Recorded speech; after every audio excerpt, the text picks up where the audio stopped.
Narges Mohammadi, a human rights activist who spent years behind bars in Iran's most notorious prison, has won the Nobel Peace Prize. Another day of bloodshed in the eastern Ukrainian region of Kharkiv. A 10-year-old boy killed by a Russian missile strike. Armenia hosts more than 100,000 refugees who represent almost all of the population of the Nagorno-Karabakh region. Poland and Hungary push back against EU migration policy changes as leaders attend a summit in Spain. Syria's army continues its shelling of the country's Idlib province hours after a drone strike on a military graduation ceremony left dozens dead. A human rights activist who spent years behind bars in Iran's notorious Evin prison has won the Nobel Peace Prize. Narges Mohammadi has continued to campaign for women's rights and greater democracy and has kept up her activism despite being arrested 13 times and now having to serve a 31-year sentence. In awarding her this year's Nobel Peace Prize, the Norwegian Nobel Committee wishes to honour her courageous fight for human rights, freedom and democracy in Iran. This year's Peace Prize also recognises the hundreds of thousands of people who in the preceding year have demonstrated against the theocratic regime's policies of discrimination and oppression targeting women. Last year, Iran was rocked by nationwide protests led by women. They came after a young woman, Mahsa Amini, died in police custody. And last month, these women in the Iranian diaspora continued the protests. Russian missiles have struck the northeastern Ukrainian region of Kharkiv for a second day.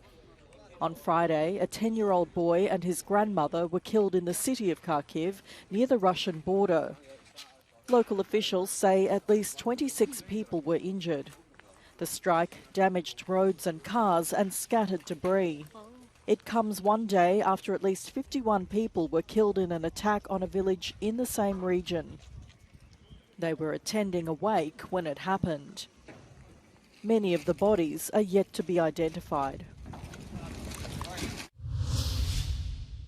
The Syrian army has intensified its shelling in the country's rebel-controlled Idlib province. At least 10 civilians have been wounded in the towns of Al-Nairab and Sarmin, according to the White Helmets. The attack comes just hours after a drone strike on a crowded military graduation ceremony in the city of Homs, which left over 100 dead, including several children, and injured another 240 people. It was one of the deadliest recent attacks on Syria's army, which has been fighting a bloody civil war for more than a decade. No group has immediately claimed responsibility for the attack.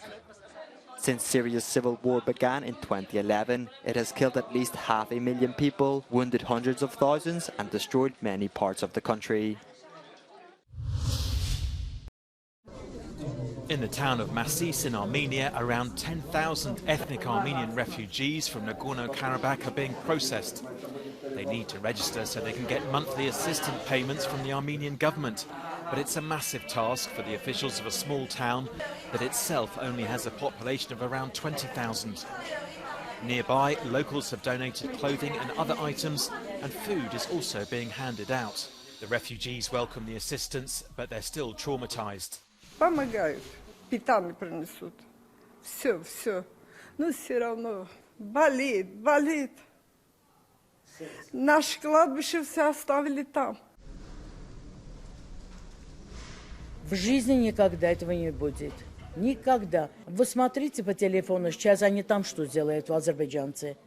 Ну, смотрите, что они сделают там. Как можно туда ехать? Так невозможно ехать. Нет, никогда в жизни.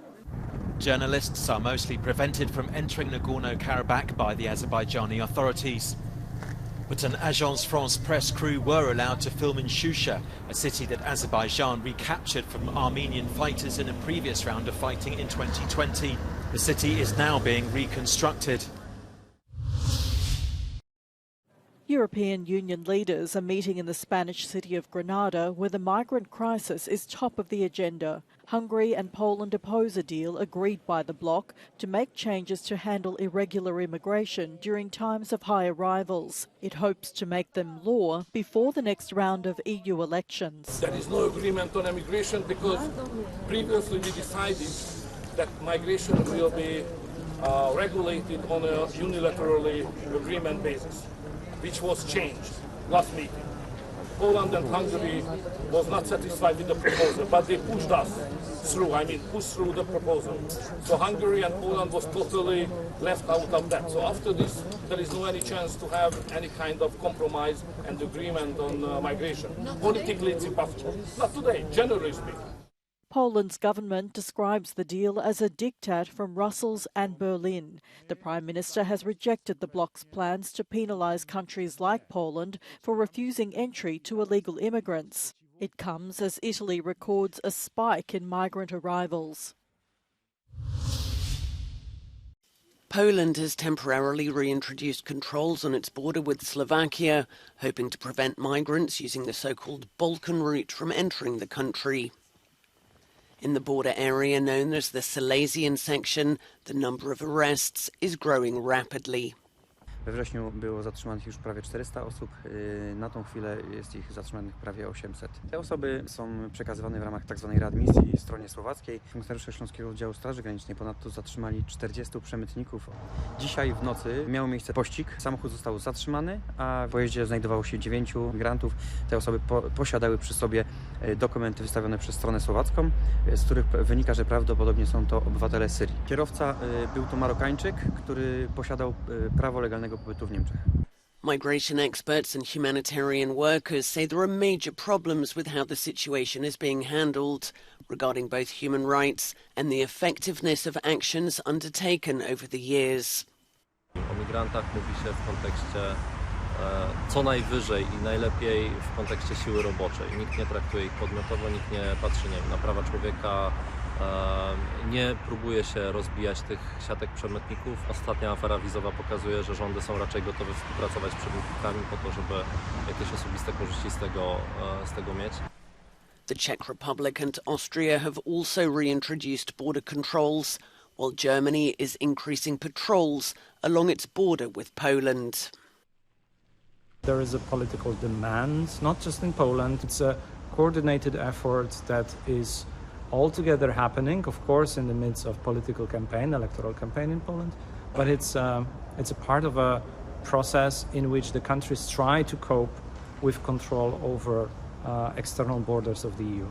The topic of migration and borders is returning as one of the most important in Poland in the ongoing election campaign, as well as in the whole European Union.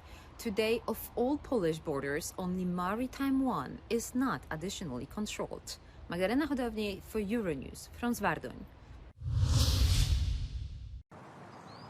A new approach to European Union enlargement. It's what the Prime Minister of Albania, Edi Rama, says is needed as his country grows tired of the long process towards joining the 27-member bloc. We should be realistic and we should not look at the finger while the finger shows the moon, and believe that this Europe of 27 that is having a lot of trouble to have a compact decision making, to have a strategic thinking and planning, can be enlarged with 33 or 35 or 37 soon. So instead of the nothing or all, for us, the non-EU members, a new approach should be found, and new alternatives should be considered. Edi Rama's comments come as 45 heads of state and government from across the continent gather at the so-called European political community to discuss, among other things, EU enlargement. But he isn't the only leader from the Western Balkans calling for a new approach. With many countries in the region having waited years now to join the bloc, Serbia's President Aleksandar Vučić tells Euronews that something has to change. It doesn't matter what, because there were some, during different conversations, there were some new ideas. Whether we can get first green lanes, then economic market, unique economic market, whatever it is, we need to move. We need to move ourselves, otherwise we'll feel bigger fatigue than within European member states. 8 countries, including Albania, Serbia and Ukraine, are currently EU candidate countries, meaning they could join the bloc in the near future.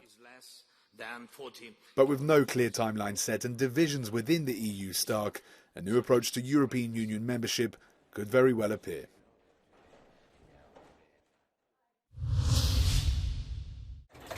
Droughts followed by floods. Weather-related disasters are causing more and more children to be internally displaced each year, says the latest UNICEF report. According to its data, since 2017, more than 40 million children have been displaced due to climate disasters. UNICEF stresses that while the link between climate change and displacement is complex, it's clearer than ever that there is a correlation. 2 major weather factors behind the displacement of children are storms and floods, which are increasing in frequency and intensity due to the climate crisis. If the situation doesn't improve, 100 million children could potentially be displaced in the next 30 years alone because of river floods, says the international organization. UNICEF says there are measures that can be done to tackle the problem, including improving education and disaster protection, while also prioritizing children in policies related to humanitarian issues, development and climate change.